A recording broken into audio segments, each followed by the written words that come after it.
Inilah kisah Kenshin dan Kaori, seorang pemuda kaya yang menyamar kerja sebagai cleaning service.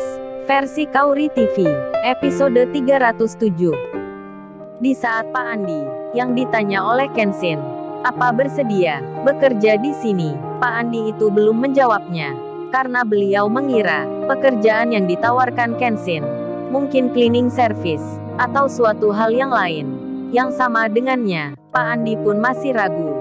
Hal itu bisa dimengerti, apalagi sebelumnya beliau punya perusahaan, menjadi pimpinan pula. Masa sekarang kerja cleaning service? Di tengah keraguannya itu, tiba-tiba datanglah seseorang yang bernama Pak Herman mendekati Kenshin.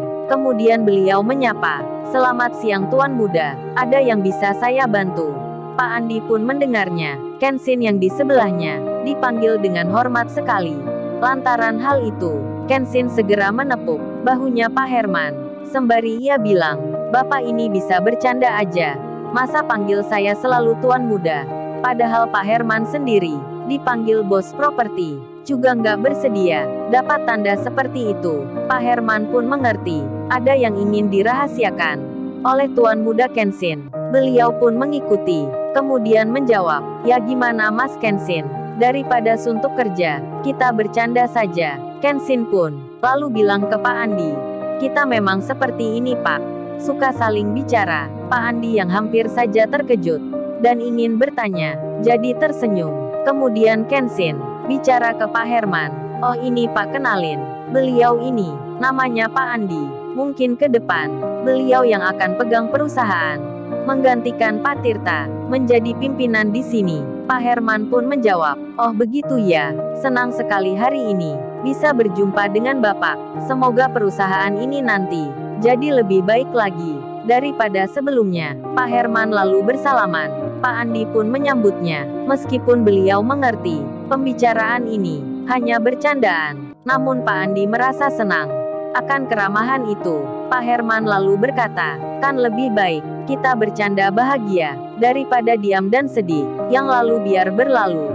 Sekarang kita hadapi saja kenyataan yang datang." Mendengar hal tersebut, Pak Andi pun terkejut. Sepertinya Pak Herman bisa merasakan apa yang sedang dialaminya. Kemudian, di tengah mereka yang masih berdiri, Iwan terlihat lewat sambil membawa air dan lap kain. Iwan itu nampak mengelap kaca-kaca yang di samping-samping kantor. Bersamaan hal itu, nampak pula para staf perusahaan. Mereka melihat Kenshin. Semuanya tersenyum. Pak Andi memperhatikan.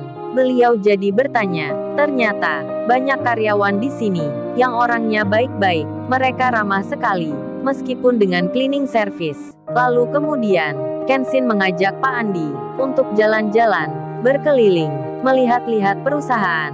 Mereka pun mengitari, hingga akhirnya berhenti di kantin bagian belakang. Di saat itu Kenshin bilang, "Bapak istirahat dulu saja di sini ya. Saya mau menemui Iwan sebentar.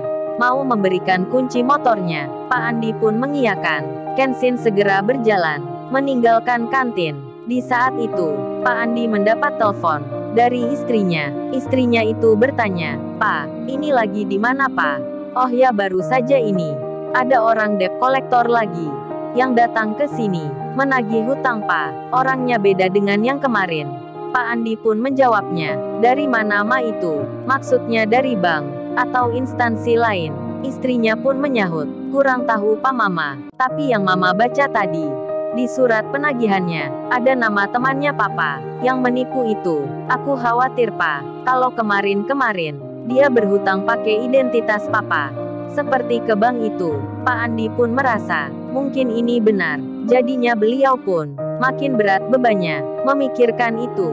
Di sela hal yang demikian, Pak Andi ditanya istrinya, "Oh ya nih Pak, apa Papa udah dapat kerjaan ya?" Pak Andi menjawab, "Maafin Papa Ma, sampai saat ini Papa masih belum dapat. Sepertinya di sini gak ada kerjaan Ma, karena Papa dari tadi cuman berkeliling aja, melihat-lihat perusahaan." Istrinya menjawab, "Ya sabar aja ya Pak, lagian kan kita mengerti posisinya. Mereka kerja cleaning service, jadi nggak bisa berharap banyak Pak. Kita hargai aja mereka yang sudah berniat baik ke Papa." Istrinya itu menenangkan suaminya. Pak Andi pun menjawabnya, "Baiklah Ma, Papa juga mengerti. Habis ini Papa pulang. Entar masalah debt collector, kita bicarakan di rumah." Tak lama kemudian, Kenshin pun datang. Setelah ia memberikan kunci motor ke Iwan, kali ini, Kenshin memakai motor adiknya, dan ia pun kemudian bilang ke Pak Andi, "Pas setelah ini, kita akan mampir lagi ya, ke perusahaan ketiga, dan di situ nanti, pasti Pak Andi akan dapat kerja."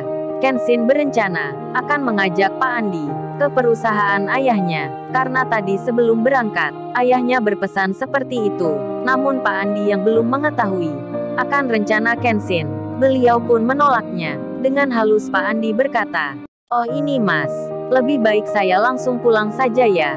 Malah jadi nggak enak merepotin Masnya. Lagian baru saja ini ditelepon mamanya Putri. Katanya ada debt collector yang menagih. Takutnya nanti debt collector itu datang lagi. Mamanya Putri, entar jadi khawatir." Pak Andi bicara seperti itu agar Kenshin bisa mengerti. Mendengar hal yang demikian, Kenshin pun bilang, "Oh itu Pak untuk masalah debt collector. Pak Andi entar jangan khawatir.